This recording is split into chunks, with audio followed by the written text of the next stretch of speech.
Siti berkata seperti ini. Ini kita mau kemana sih? Katanya mau belanja, tapi kok jalannya sepi banget. Aku takut loh di sini. Kurang lebih, Noval berkata seperti ini.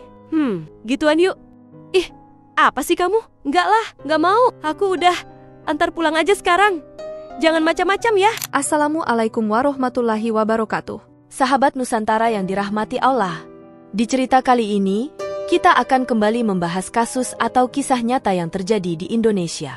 Kisah ini terjadi di Kendal, Jawa Tengah pada tahun ke-2024 tentang seorang gadis muda yang mengalami nasib tragis. Ia ditemukan dengan jasad setengah tanpa busana tergeletak di sebuah kebun jagung yang berada di area cagar alam tak jauh dari kandang ayam. Kondisinya sungguh mengenaskan. Di leher kirinya terdapat luka robek yang dalam akibat tikar senjata tajam. Setelah diselidiki, ternyata pelaku pembunuhan adalah teman kencannya sendiri, seseorang yang baru ia kenal lewat aplikasi kencan. Pria itu merasa marah dan sakit hati karena sang korban menolak ajakannya untuk berhubungan, dan penolakan itu berubah menjadi tragedi berdarah yang merenggut nyawa si gadis malang. Bagaimana kisah selengkapnya dari cerita ini?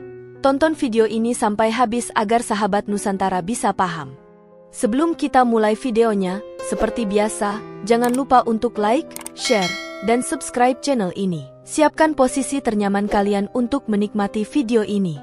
Baiklah, sekarang mari kita bahas.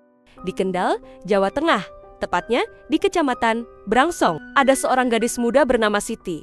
Ibunya bernama Rohmatun. Namun mengenai identitas ayahnya tidak diketahui. Dalam keputusan hidupnya, Siti yang masih berusia 19 tahun memilih untuk menjalani pendidikan sambil memperdalam ilmu agama. Sejak lulus dari sekolah dasar, Siti langsung mengabdikan hidupnya sebagai santriwati di salah satu pondok pesantren yang ada di Ngampel, Kendal, Jawa Tengah. Bahkan sampai lulus SMA, Siti memutuskan untuk tetap mengabdikan diri di pondok pesantren sebagai hafizah, atau istilah yang lebih dikenal sebagai wanita penghafal Al-Quran.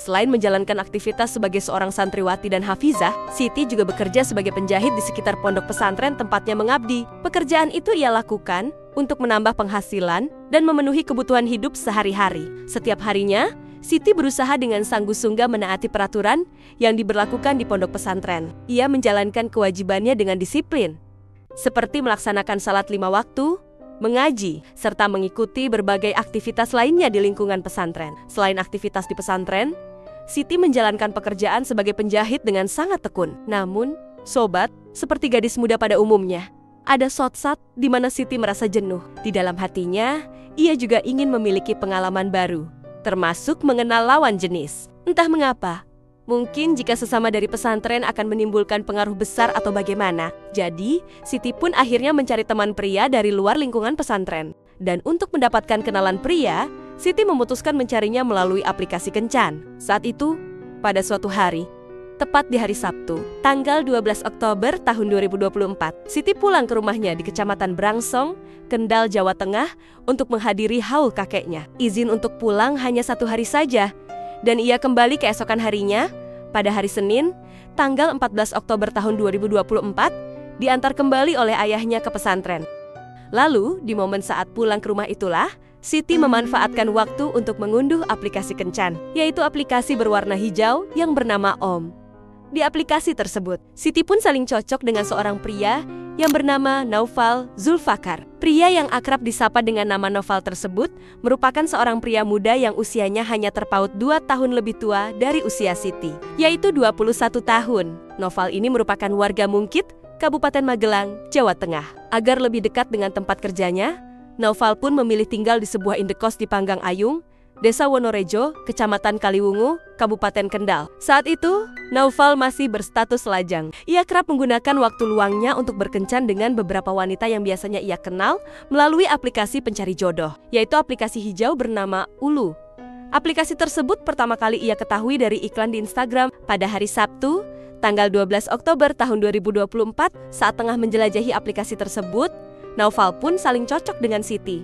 Saat itu juga, mereka mulai berkenalan. Percakapan mereka yang awalnya sederhana berubah menjadi semakin hangat dan intens. Keduanya merasa nyaman satu sama lain, hingga mereka pun menjadi semakin dekat meski hanya dalam waktu singkat, yakni dalam kurun waktu 4 hari saja. Dalam 4 hari tersebut, Mereka berdua akhirnya sepakat untuk bertemu untuk pertama kalinya. Mereka memilih hari Rabu, tanggal 16 Oktober sebagai hari pertemuan. Rencananya, mereka akan menghabiskan waktu bersama dengan berjalan-jalan ke alun-alun Kendal dan Kaliwungu untuk saling mengenal lebih dalam, sekaligus menciptakan kenangan baru yang menyenangkan. Singkat cerita, pada malam hari Rabu, tanggal 16 Oktober tahun 2024, Siti diam-diam keluar dari pondok pesantren dan menunggu di samping gang dekat pondok tempat ia mondok. Ia sengaja memilih lokasi tersebut agar tidak ada orang dari pesantren yang mengetahui atau melihat keberadaannya. Sementara itu, Noval yang telah selesai bersiap pun berangkat menjemput Siti. Namun sebelum berangkat, ia diam-diam menyelipkan sebuah pistol belati dengan gagang berwarna biru di belakang pinggangnya. Ia memastikan bahwa pistol tersebut tersamarkan oleh pakaian yang dikenakannya. Pistol belati itu sebelumnya ia beli secara online lewat marketplace dengan harga Rp55.000. Dan siapa sangka sobat, pria yang akan ditemui oleh Siti ternyata memiliki sisi gelap di balik sosoknya yang tampak sederhana dan baik. Rupanya, Noval pria yang akan dikencani Siti memang sering berkencan dengan banyak wanita. Ia kerap mengajak wanita-wanita yang menurutnya cocok dan bisa membuatnya nyaman untuk berhubungan intim. Namun, gilanya, Noval ini kerap menggunakan belati yang dimilikinya itu untuk mengintimidasi para wanita yang dikencaninya agar mau melakukan hubungan yang lebih intim dengannya. Dan apesnya, Siti adalah salah satu sasaran dan target Noval selanjutnya. Setelah Noval selesai bersiap-siap, ia pun tancap gas berangkat dengan sepeda motornya untuk menjemput Siti. Sesuai dengan lokasi yang sudah dikirimkan oleh Siti, yang menunjukkan bahwa saat itu, Siti berada di gang samping pondok pesantren tempat ia mondok. Di sisi lain, Siti yang sudah setia menunggu Noval di samping gang pondok pesantren. Setelah menunggu beberapa saat, akhirnya bertemu dengan Noval yang datang untuk menjemputnya. Mereka yang tidak ingin membuang-buang waktu, langsung tancap gas untuk memulai perjalanan menuju alun-alun Kendal dan Kaliwungu, sesuai dengan rencana mereka sebelumnya. Di perjalanan, meskipun baru saling kenal selama 4 hari, mereka menghabiskan waktu dengan mengobrol lebih intens. Hingga tak terasa, keduanya pun akhirnya sampai di lokasi tujuan mereka, yaitu alun-alun Kendal. Di sana, Noval mulai mengajak Siti berkeliling di sekitar alun-alun. Setelah itu, mereka melanjutkan perjalanan ke pasar dan alun-alun Kaliwungu. Kebersamaan yang mereka lalui berdua ternyata membuat keduanya merasa nyaman dan bahagia dengan kebaikan serta perhatian yang mereka saling berikan. Setelah menghabiskan waktu bersama Siti, Noval pun mulai berpikir untuk menjalankan niatnya, yaitu mengajak Siti berhubungan. Untuk mencapai tujuannya tersebut, Noval berdalih ingin membelikan Siti sepatu agar mereka punya waktu lebih lama berdua. Siti, yang tidak curiga sama sekali saat itu, setuju saja dengan ajakan Noval. Bahkan, ia merasa senang karena hendak dibelikan sepatu. Sebelum melanjutkan perjalanan, Noval dan Siti sempat mampir di sebuah indekos, yaitu indekos milik Noval. Saat itu, rencananya mereka hanya akan mengambil tas dan beberapa makanan ringan. Meski memiliki niat buruk, Noval memilih untuk tidak melancarkan rencananya di dalam kosnya sendiri. Entah apa alasannya, namun yang jelas, ia memutuskan untuk mengajak Siti ke daerah Boja, Kendal. Kemungkinan besar, Noval berusaha menghindari melakukannya di kosnya sendiri, karena menurutnya tempat itu cukup ramai. Dengan memilih lokasi yang lebih sunyi dan terpencil, Noval berharap dapat menjalankan rencana bejatnya tanpa gangguan dan risiko diketahui orang lain. Setelah dari indekos, Noval mengajak Siti menuju Boja lewat jalur Kaliwungu, yang mana malam itu tampak sangat sepi. Dalam perjalanan tersebut, Siti pun mulai merasa curiga dan bertanya kepada Noval mengenai arah perjalanan mereka. Kurang lebih, Siti berkata seperti ini, "Ini kita mau kemana sih? Katanya mau belanja. Tapi kok jalannya sepi banget? Aku takut loh di sini." Mendengar Siti yang mulai ragu, Noval akhirnya menyampaikan maksud sebenarnya. Ia berkata kepada Siti bahwa ia ingin mengajaknya melakukan hubungan badan. Kurang lebih, Noval berkata seperti ini, "Gituan yuk," ucap Noval dengan frontalnya. Mendengar perkataan itu, Siti pun dengan cepat langsung menolaknya. Ia berkata, "Ih, apa sih kamu? Enggak lah, enggak mau. Aku udah, antar pulang aja sekarang. Jangan macam-macam ya." Mendengar penolakan dari Siti, Noval lantas merasa kesal. Saat mereka berada di area cagar alam hutan Darupono, suasananya semakin sepi. Ditambah dengan gelapnya malam yang terasa mencekam, hal itu membuat Siti jadi semakin takut. Siti pun kemudian meronta-ronta, meminta untuk segera diantarkan pulang. Saking takutnya, dengan niat Noval yang sudah buruk bisa ditebak, Siti berkata, "Aku mau pulang, cepat antar aku pulang." "Aku nggak mau." Noval yang saat itu semakin kesal mendengar ucapan Siti, menghentikan laju motornya. Ia kemudian turun dari motor dan memaksa Siti untuk ikut dengannya ke area hutan. Namun, Siti yang tidak mau mengikuti perintah Noval berusaha melawan dengan menampar dan mencakar pipi Noval. Karena Siti melawan dan Noval semakin emosi, Noval pun mulai mengeluarkan jurusnya, yaitu mengancam Siti dengan pisau belati yang disembunyikan di belakang pinggangnya. Melihat Noval ternyata membawa senjata tajam, Siti lantas panik. Ia berusaha tetap melawan. Karena Siti masih terus menolak, akhirnya Noval gelap mata. Ia dengan cepat langsung memiting leher Siti dengan sangat kuat, sehingga Siti saat itu tidak bisa bernapas. Di tengah-tengah ketidakberdayaannya, Siti masih berusaha melawan. Namun perlawanan itu justru membuat Noval semakin geram, hingga pada akhirnya Noval menggunakan belati yang dipegangnya untuk menggorok bagian leher Siti. Seketika, Siti yang tidak pernah menyangka akan berada dalam situasi seperti itu, berteriak kesakitan. Ia berteriak menjadi-jadi, merasakan sakit yang amat dahsyat di lehernya yang mulai dan mengalami luka menganga. Siti pun jadi tak berdaya. Ia terjatuh ke tanah. Cairan merah menyembur deras dari luka di lehernya. Perlahan, Siti mulai kehabisan banyak darah. Tubuhnya semakin lemas. Ia tak bisa lagi menahan rasa sakit di lehernya dan tidak bisa lagi merasakan tubuhnya. Lehernya yang sudah hampir putus dan menghambat pernapasannya akhirnya membuat Siti di tempat. Melihat Siti yang sudah tidak berdaya dalam kondisi yang mengerikan. Saat itu, Noval justru baru menyadari bahwa ia telah melakukan sesuatu yang sangat keji. Namun, dengan kondisi yang sudah terlanjur, Noval malah ingin memanfaatkan tubuh Siti yang sudah tak bernyawa. Ia tidak peduli, sudah kepalang tanggung. Ia langsung melepas celana panjangnya dan juga Siti.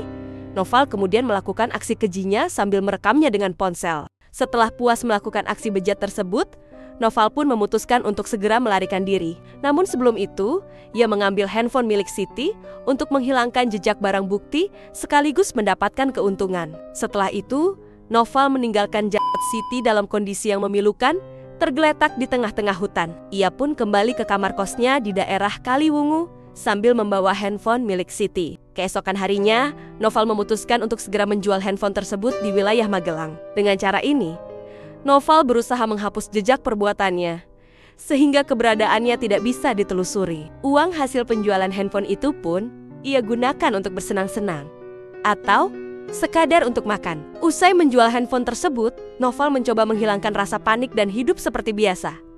Ia bersikap seolah semuanya baik-baik saja, benar-benar seorang eksekutor yang kejam. Ia kembali ke Kendal dan melanjutkan aktivitas seperti biasa. Noval kembali bekerja di pabrik kawasan ekonomi khusus Kendal, berusaha menyembunyikan rahasia kelam yang baru saja ia lakukan. Namun di sisi lain, pada hari Kamis, tepat tanggal 17 Oktober tahun 2024, pagi hari, ada seorang petani yang hendak pergi ke sawah. Saat itu, ia melintas di area cagar alam hutan Darupono, tepatnya di sebuah lahan perkebunan jagung yang tidak jauh dari bekas kandang kambing di Desa Darupono, Kecamatan Kaliwungu Selatan, Kabupaten Kendal. Di saat itu, ia dikejutkan ketika menemukan jasad seorang wanita dalam kondisi berbusana. Penemuan jasad tersebut langsung menghebohkan warga sekitar. Warga pun segera menghubungi Polres Kendal untuk melaporkan temuan jasad wanita itu. Pihak kepolisian yang mendapatkan laporan dari warga segera menurunkan tim untuk melakukan penyelidikan. Tim kepolisian yang datang kemudian melakukan olah tempat kejadian perkara dan menemukan satu wanita dalam kondisi yang begitu mengenaskan dengan luka robek leher kirinya. Juga ditemukan barang-barang lain milik korban, di antaranya celana dalam berwarna pink, masker warna hitam, serta celana panjang berwarna hitam dan krem, juga kosmetik. Sementara itu, polisi langsung mengevakuasi jasad tersebut ke rumah sakit untuk dilakukan otopsi. Polisi juga berupaya melakukan pemeriksaan mendalam, termasuk meminta keterangan dari saksi-saksi untuk mengungkap kasus ini.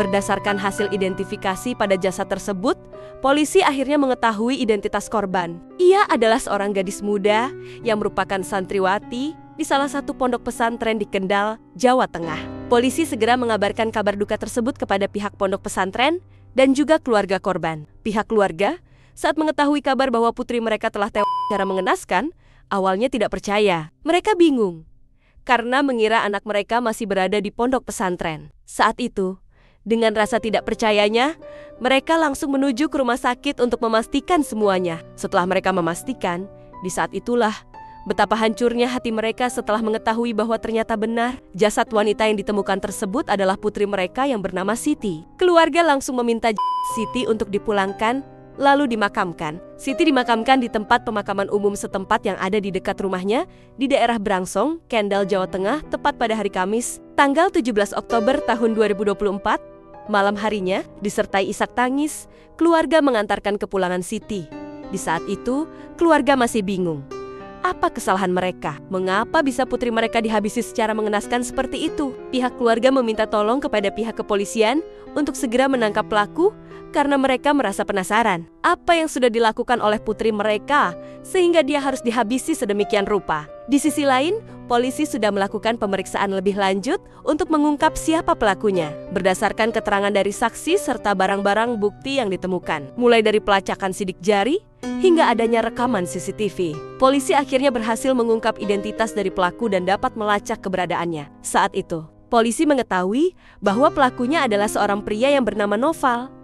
Noval pun akhirnya berhasil diringkus di rumah kosnya di daerah Panggang Ayung, Desa Wonorejo, Kecamatan Kaliwungu, Kabupaten Kendal.